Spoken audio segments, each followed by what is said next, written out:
Don't forget to subscribe and hit that notification bell. What's going on, guys? Derrick Jackson here, and today I am joined by my lovely wife, Danae, and we just wanted to address a couple of things. You know, we understand that some of you may have already heard, maybe not, that this chapter of our marriage is one that was preceded by a marriage that I completely failed. And I would say it just started around August, maybe September of last year. But, you know, a lot has been said already about what was the cause and all that other stuff. Some of it is true. Some of it is completely false. But the truth is, and I'm saying it here now, is that Derrick Jackson was involved with other women outside the marriage. And by involved, I want to be clear, I'm not talking about just casually kicking it, maybe a lunch or something like that. I'm talking about as serious as sex, to sexual flirtation and meeting up and that kind of thing. And some things that otherwise may be considered okay by some in terms of like just chatting or checking on people or being checked on by people that I've had a previous encounter with. But without my wife's knowledge of it and with us having a sexual history, all of it falls under the umbrella of inappropriate, cheating, affair, stepping out, definitely not in alignment with the vows that I took, and definitely not in alignment with the biblical standard of what it means to be faithful, which is the standard that I'm going by now. Now, I'm saying this publicly, not because I'm, married to you guys. First and foremost, I'm accountable to God. Then I have to be accountable to my wife, in which we've already had this conversation. I've already told her literally everything. I've given her basically a roll call list. If I've said hello to a woman in the last 12 years of me knowing her, she knows about it. But now that it's been made so public, it's important that I first off let you guys know I do not stand by those actions. I don't want to encourage anybody to do that. And then secondly, I know that I cannot build a platform preaching certain things, preaching against certain things, and then in my real life live contrary to that for any amount of time or any length of time to any extent and think that I can't be held accountable. You know, the same way that I preach, men and women in this situation need to face consequences of their actions, deserve to be held accountable. Guess what? Derrick Jackson's no exemption. He's not exempt from that. I'm also not a victim. Nobody made me do this. She didn't make me or push me to do it. The next person didn't make me. No friend influenced me. It don't matter how I was raised and what trauma, whatever. Look, I made decisions. I made a series of decisions that I got to account for. There's no excuse or justification. I've already made that bed and have had to lie in it. And now we're finally getting on to the other side personally in our own healing, in our own marital oneness. And now this is being made public to you guys. So we're bringing that forth to you guys to let you know where we're at with that. But did you want to say anything? Yes. So I do want to just add that I agree with what he just said. There is no justification for bringing other women into our marriage on any level. And it was unacceptable. And it's not something that I tolerate or that we tolerate moving forward. And when I've been flooded again with messages and these things and about, I need to leave or why haven't I left? And the answer is when I found out about it, I left. I did not hesitate or waste time to do so. And I stayed gone. No matter how many times he came, I stayed gone and stood firm on I am not coming back.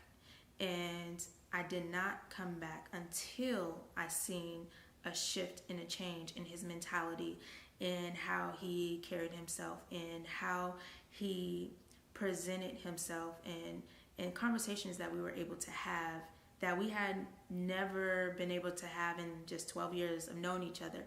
And when we were able to have these dialogues, said, okay, Lord, this is something that you've had your hand on. And this was with me being completely removed from his life. And him pursuing God, continuing to pursue God, and continuing to eliminate these things that led up to the catastrophe that you guys are seeing for the first time.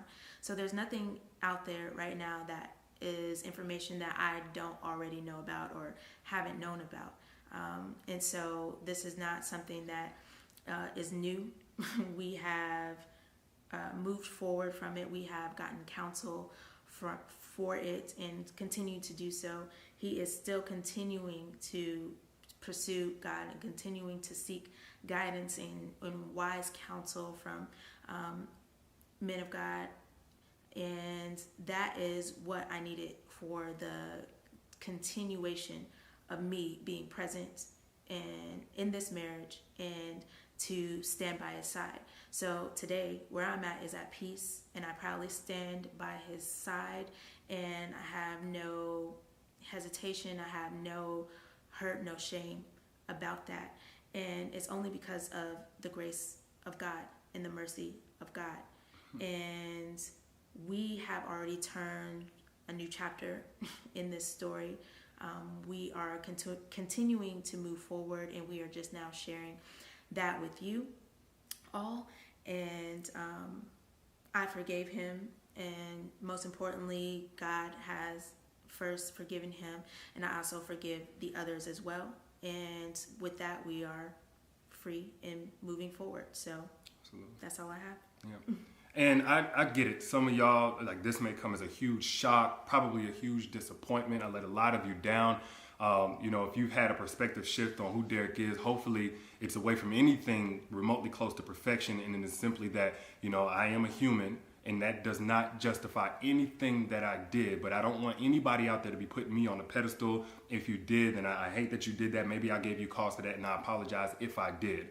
For those who are saying, Derrick, I don't want to ever listen to you again, it's totally understandable. I appreciate you while I had your support and helping me get the message out about healing and healthy relationships to so many people who needed it, myself included. And for those who are going to continue to support, man, I appreciate you like never before, because I know it's not going to be easy going forward, at least for a little while so many things are still fresh and attached to my name. But for everybody out there, if you get nothing else from what I've ever said over the last 9 years or right here in this video, please get this. Nothing is right until it is right with God. Mm-hmm. Nothing works until it comes into alignment with biblical standard of how God told us to do things, especially when we're talking about a marital, spiritual covenant. Yes. You cannot do this by your own understanding, your own intelligence, your own willpower, your own values. You have to have the grace of God to break free from certain things, to stay away from certain things, to not operate from your lowest self, whatever it may be. And it's because it's really only by God's grace that we're even able to be here on this video, holding hands. Well, like a year ago, 7-8 months ago even, I couldn't see this happening. I thought it was over, and I already had begun establishing my relationship with God. But that's the fruit of bringing things in alignment with God. And the mess that's been made, the mess that's now being made public from last year and years past, that's a result of getting out of alignment with doing things God's way. So that's where I stand. That's where we stand. And again, we appreciate you guys, and we'll see you soon. Peace.